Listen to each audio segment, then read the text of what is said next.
ஸ்ரீ ஸ்ரீ பரமஹம்ச யோகானந்தர் மனிதனின் நிரந்தர தேடல் உணர்வு நிலைக்கும் சடப்பொருளுக்கும் இடையே காணப்படாத இணைப்பு. ஒரு கல்லுக்கும் கல்லை பற்றிய எண்ணத்திற்கும் இடையே உள்ள வித்தியாசம் மிக பெரியதாகும். ஒரு கல் பரிமாணத்தையும் எடையையும் கொண்டுள்ளதுடன் கண்ணுக்கு புலப்படும் தொட்டு அறியக்கூடியதுமாக உள்ளது.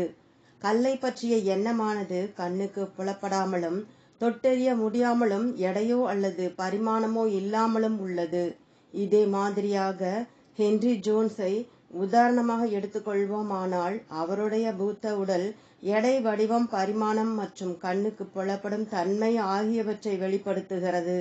ஹென்றி ஜோன்ஸை பற்றிய எண்ணத்திற்கு இவ்விதமான சடப்பொருளின் தன்மைகள் இல்லை. இருந்தாலும் மன கற்பனை காட்சி விசுவலைசேஷன் காணும் கலையில் தேர்ச்சி பெற்ற ஒரு சக்தியுடைய மனமானது ஒரு மன பிரம்மையிலோ அல்லது உணர்வு பூர்வமாக உண்டாக்கிய கனவிலோ ஹென்றி ஜோன்ஸை பார்க்கவும் அவருடன் கை குலுக்கவும் அவரை ஒரு தராசில் எடை போடவும் முடியும். மேலும் அவர் உயரமாகவும் மெலிந்தும் உள்ளதை காண முடியும். ஹென்றி ஜோன்ஸின் உடலை பற்றிய ஒரு மன கற்பனை காட்சியோ மன பிரம்மையோ அல்லது ஒரு கனவு தோற்றமோ கூட அவருடைய உடலை பற்றிய ஒரு வெறும் எண்ண கருத்தை விட அதிக நிஜமாக உள்ளது. ஏனெனில் கனவு பொருட்கள் தொடுதல், ருசித்தல், நுகர்தல், காணல் மற்றும் கேட்டல் ஆகியவற்றின் உணர்வு நிலைக்கு புலன்களால் மனதளவில் உணரப்படுகின்றன.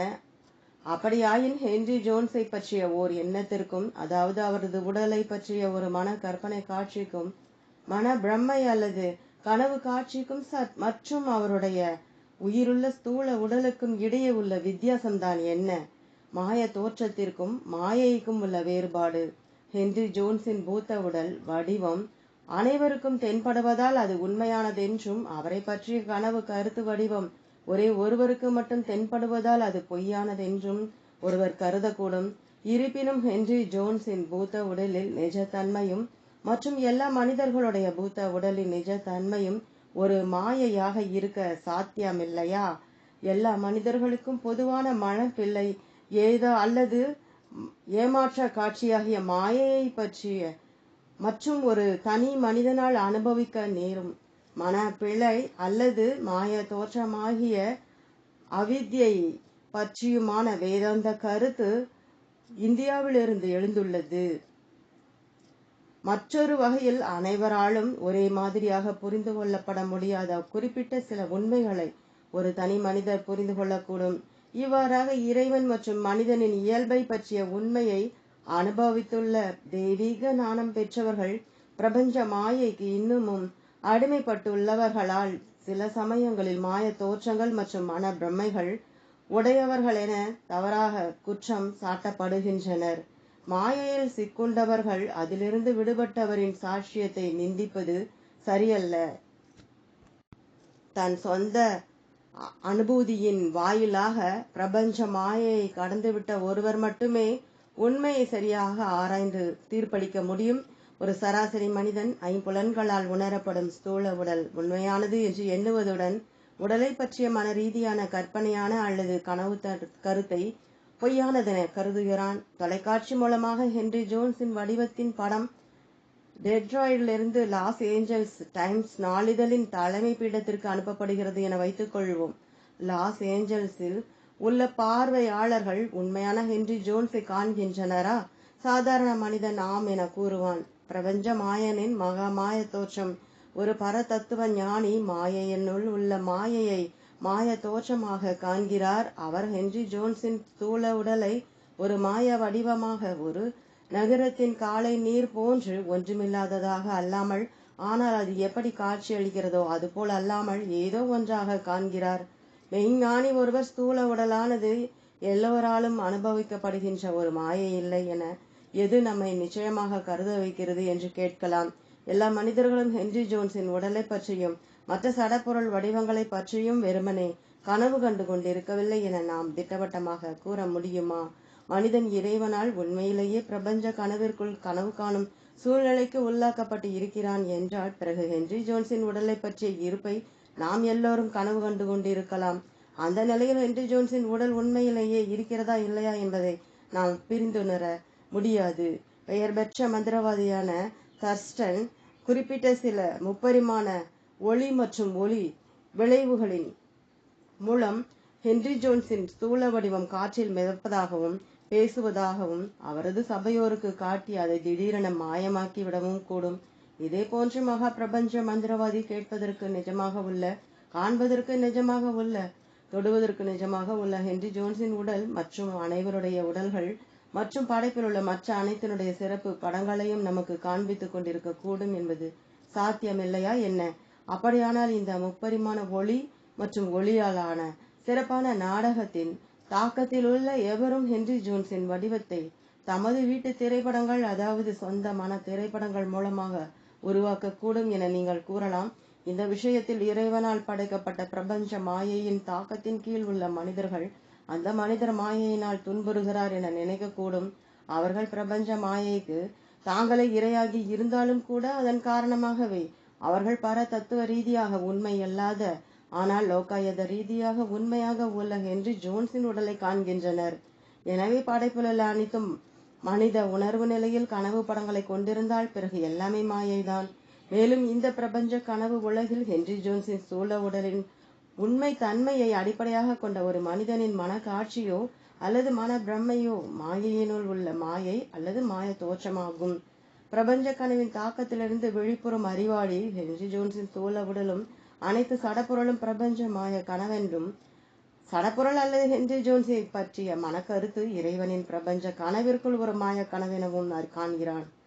ஒருவருக்கு ஏற்படும் மனப்பிழை அல்லது மாய காட்சியானது அப்பிழையில் பங்கேற்காத மற்றவர்களால் திருத்தப்பட முடியும்.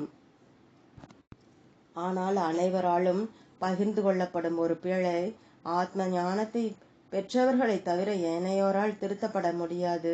ஆத்ம ஞானத்தை பெற்றதால் இவர்களின் புலன்களுக்கு பொருட்கள் அவை தோற்றமளிக்கும் வண்ணம் எப்பொழுதும் இருப்பதில்லை என்ற உண்மையை அறிவார்கள்.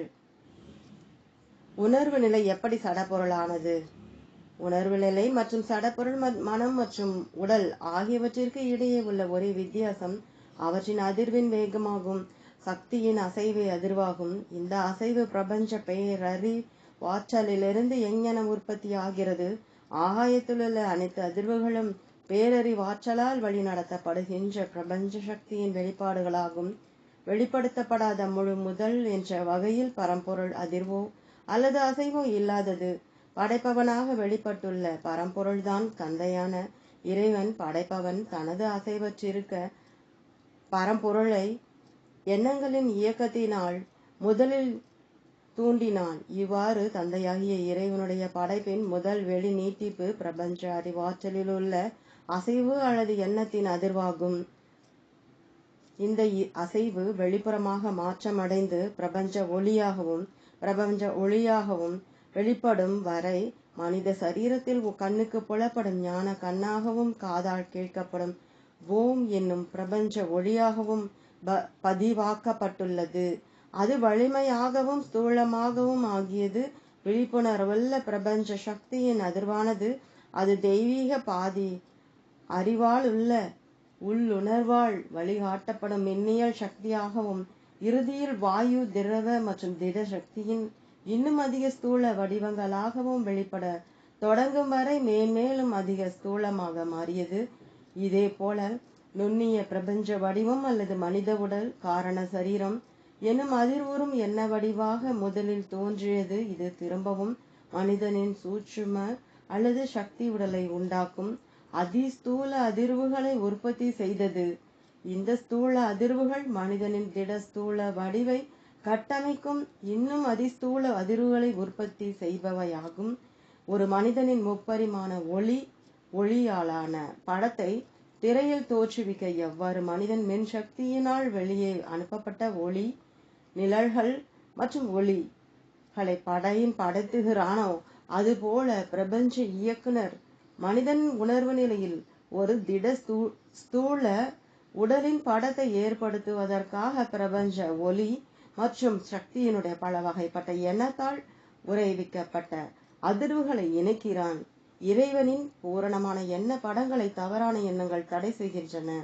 படம் காட்டும் கருவியிலிருந்து வெளிவரும் ஒளியின் ஒரு பகுதியை தடைப்படுத்துவதன் மூலம் ஒரு கையில்லாத ஒரு மனிதனின் பட சுருளை காட்டுபவர் தோற்றுவிக்க முடியும். படச்சுருளின் ஊடாக ஒளியை தடையின்றி பாயச் செய்வதன் மூலம் அவர் அந்த கையை திரும்பவும் சுலபமாக தோற்றுவிக்க முடியும். இதேபோல் நோயின் உணர்வு நிலை அல்லது வெளிப்பாடு என்பது இறைவன் உருவாக்கிய மனிதனின் பூரண எண்ண உணர்வில் தவறான மனித எண்ணத்தால் உருவாக்கப்பட்டுள்ள தடையே அன்றி வேறொன்றுமில்லை. மனிதன் தன் முன்னோர்களின் குறைபாடுகளுக்கு வாரிசாக உள்ளான். பாரம்பரியமாக அவன் குறைபாடுள்ள நிலைக்கு பழக்கப்படுத்தி கொண்டுள்ளான். அவனது தவறான எண்ணங்கள் உயிர் மற்றும் உடலின் பூரண எண்ண படங்களை தடை செய்வது மட்டுமல்லாமல் மனித உடலின் மாய படத்தை வெளிப்படுத்துவதற்கும் அதை நிலைத்திருக்க செய்வதற்கும் பொறுப்பாக உள்ள பிரபஞ்ச உயிர் சக்தியின் தடையற்ற பாய்ச்சலில் இடையூறையும் ஏற்படுத்துகின்றன. ஒரு மோட்டார் விபத்தினால் ஒரு கை வெட்டப்படுவது மேலே கூறப்பட்ட விளக்கத்தில் படத்திரையில் ஒரு மனிதனின் கை வெட்டப்படுவதில் உள்ள உண்மையை விட வேறுபட்டதல்ல. எப்படி ஆயினும் ஒருவர் தேர்ச்சி பெற்ற படம் காட்டுபவராக இல்லாவிட்டால் இறைவனால் உருவாக்கப்பட்ட மிகச் சிறந்த படத்தில் அவரது உடலில் உள்ள உண்மை அல்லாத காயம் அல்லது நோய் போன்ற ஒரு குலைப்பை அவரால் சரி செய்ய இயலாமல் ஆகக்கூடும். ஒருவர் பிரபஞ்ச பேருணர்வு நிலை இயங்குகின்ற அறைக்குள் தன் உணர்வு நிலையை மாற்றி பிரபஞ்ச படம் காட்டுபவனின் ரகசிய செயல்முறைகளை அறிந்து கொள்ள முடியும் வரை உடல் ரீதியான விபத்துக்களின் மாய இயல்பை தெரிந்து கொள்ள இயலாது. இறைவன் தனது சுயமாக விருத்தி செய்யப்பட்ட பிரபஞ்ச எண்ண படங்கள் மற்றும் சுயமாக உரைய வைக்கப்பட்ட பிரபஞ்ச சக்தி ஆகியவற்றின் மூலம் மனிதன் அவனது சொந்த பிரதிபிம்பமாக ஆக்கப்பட்டவன் மற்றும் அனைத்து ஜீவராசிகள் அனைத்து உலகங்கள் மற்றும் பிரபஞ்சத்தின் பூரணமான படங்களை காட்ட முயற்சி செய்கிறான். அறியாமையின் நிமித்தமாக மனிதன் தெய்வ சித்தத்துடனான இசைவிலிருந்து விலகிவிட்டதால் இறைவனின் விசேட ஒளி விளைவுகளை கொண்ட மிகச் சிறந்த வாழ்க்கை படங்களின் பூரண தோற்றுவித்தலை இடையூறு செய்கின்றன. ஒரு பனிக்கட்டி துண்டு கெட்டியாகவும் வலுவாகவும் குளிர்ச்சியாகவும் கண்ணுக்கு புலப்படுவதாகவும் உள்ளது. அதை உருகவிட்டால் அது திரவமாக மாறுகின்றன. இருப்பினும் அதே எடையை கொண்டுள்ளது, குளிர்ச்சியாகவே உள்ளது மற்றும் தொடர்ந்து கண்ணுக்கு புலப்படும்படியும் உள்ளது. ஆனாலும் வேறு வடிவில் உள்ளது. உருகிய பனிக்கட்டி ஊடாக மின் சக்தியை பாய்ச்சினால் அது கண்ணுக்கு புலப்படாத ஹைட்ரஜனாகவும் ஆக்சிஜனாகவும் ஆகின்றது. ஆகவே ஒரு பனிக்கட்டி துண்டை புலப்படும்படியான குளிர்ச்சியான கெட்டியான நிலையிலிருந்து கண்ணுக்கு புலப்படாத அதே எடையுள்ள தொட்டுணர முடியாத வாயுக்களாக மாற்ற முடியும். இந்த செயல்முறையை தலைகீழாக்கி வாயுக்களை திரவமாக மறுபடியும் சுருக்கி மறைந்துவிட்ட பனிக்கட்டியாக உறைய வைக்க முடியும். இதே விதமாக திட வடிவ மானுட தேகமும் திரவங்களாக சுருக்கப்பட்டு கண்ணுக்கு தென்படாத வாயுக்களாக ஆவியாக ஆக்கப்பட முடியும். ஆனால் மனிதன் அதை மீண்டும் ஆரம்ப வடிவத்திற்கு எவ்வாறு கொண்டு வருவதென இன்னும் கற்றுக்கொள்ளவில்லை. மனம் மற்றும் தேகத்திற்கு இடையிலும் மெய்ப்பொருள் மற்றும் சடப்பொருளுக்கு இடையிலும் உள்ள இணைப்பை மனிதன் இன்னும் அறியவில்லை. காணப்படாத அந்த இணைப்பு பிரபஞ்ச சக்தியாகும். நுட்பமாக அதிரும் உணர்வு சக்தி தூய உணர்வு நிலையாக மாறி மேன்மேலும் அதிக ஸ்தூல வேகத்தில் அதிர்ந்து தேகமாக வெளித்தோன்றுகிறது. தன் இச்சா சக்தியை பயன்படுத்தி மனிதன் தனது தேகத்தில் உள்ள சக்தியின் மீது மிக உயர்ந்த கட்டுப்பாட்டை அடையும் போது தன் திட வடிவ ஸ்தூல உடலின் அதிர்வுகளை சூட்சும சக்தியாகவும் சூட்சும சக்தியை மனசக்தியாகவும் மாற்ற முடியும். அத்துடன் இதே செயல்முறையால் அவன் தன் உணர்வு நிலையை சூட்சும உடலாக உருவாக்கவும் அதனை ஸ்தூல உடலாக சுருக்கவும் முடியும். இந்த சக்தியை பற்றி கீதை குறிப்பிடுகின்றது. பகவத்கீதை அத்தியாயம் 10 ஸ்லோகம் 7. எனது விபூதிகளையும் யோகத்தையும் உள்ளபடி அறிகிறவன் அசையாத யோகத்தை சார்ந்திடுவான், இதில் சந்தேகமில்லை. விஞ்ஞானிகள் இன்று தேகத்திலுள்ள ரசாயன மாற்றங்களை கட்டுப்படுத்த முடியுமானாலும் சடப்பொருளின் உயிர் ரசாயன கட்டுப்பாட்டை இன்னும் அவர்கள் புரிந்து கொள்ளவில்லை. இச்சா சக்திக்கும் தேகத்திற்கும் உள்ள உறவை புரிந்து கொள்வதன் மூலம் தேகம் உணவு ரசாயன பொருட்களை மட்டும் சார்ந்திருக்கவில்லை, ஆனால் கண்ணுக்கு புலப்படாத பிரபஞ்ச மூல பொருளின் சித்தத்தால் வழங்கப்படும் சக்தியை சார்ந்திருக்கிறது என்னும் ஞானம் கிடைக்கிறது. தேகத்தினுள் உயிர் சக்தியை முக்கியமாக கொண்டு வருவது இச்சா சக்தியாகும். ஓர் உலர்ந்த மனித மின்கலத்தை போன்று பிராணவாயு, சூரிய ஒளி, திடப்பொருட்கள் திரவங்கள், சுவாசம் அல்லது இதய துடிப்பு ஆகியவை இல்லாமல் மனித உடல் தற்காலிகமாக செயலற்ற உயிருள்ள நிலையில் வாழ முடியும். ஆனால் உணர்வு நிலையும் அதனால் இச்சா சக்தியும் முழுமையாக முதுகு தண்டிலிருந்தும் மூளை பகுதிகளிலிருந்தும் வெளியேறிவிடும் போது தவிர்க்க முடியாதபடி தேக சிதைவு நிகழ ஆரம்பிக்கின்றது. இச்சா சக்தி பிரபஞ்ச சக்தியூட்டுவது. தேக பாகங்களின் ஒவ்வொரு அசைவும் இச்சா சக்தியின் அசைவை முன்கூட்டியே தெரிவிக்கிறது. மேலும் இச்சா சக்தியின் இந்த கண்ணுக்கு புலனாகாத வானொலியின் ஒவ்வொரு செயலிலும் சக்தியானது மூளையில் உள்ள சேமிப்பு மின்கலத்திலிருந்தும் மற்றும் தேகத்தை சுற்றியுள்ள விழிப்புணர்வுடைய பிரபஞ்ச சக்தியிலிருந்தும் கதிரியக்க முறையில் உடலினுள் செலுத்தப்படுகிறது. நீங்கள் களைப்புற்று இருக்கும் பொழுது உணவை உண்பதாலோ அல்லது பிராணவாயுவை உட்சுவாசிப்பதாலோ அல்லது சூரிய ஒளியின் புற ஊதா கதிர்களை உறிஞ்சுவதாலோ அல்லது நீரையோ அல்லது வேறு பானங்களையோ பருகுவதாலோ சக்தியை உடலினுள் செலுத்த முடியும். ஆனால் ஒரு பலுவான எடையை தூக்குவதற்காக நீங்கள் தன்னிச்சையுடன் உங்கள் கையையும் உடம்பையும் இருக்கும்போது இச்சா சக்தியின் கண்ணுக்கு புலப்படாத மன வலிமையால் சக்தியை உடலுக்குள் கொண்டு வருகிறீர்கள். ஒருமுகப்படுத்தப்பட்ட இச்சா சக்தியை கொண்டு தேகத்தின் பாகங்களை இறுகச் செய்வதில் தேகத்திற்கு வெளியே உள்ள ஸ்தூல ஆதாரங்களிலிருந்து அல்லாமல் தேகத்தின் உள்ளும் புறமும் உள்ள கண்ணுக்கு புலனாகாத ஆதாரம்தான் இறைவனின் அறிவாற்றலுள்ள பிரபஞ்ச சக்தியிலிருந்து நாம் சக்தியை உருவாக்க முடியும் என்னும் ஒரே எடுத்துக்காட்டை காண்கிறோம்.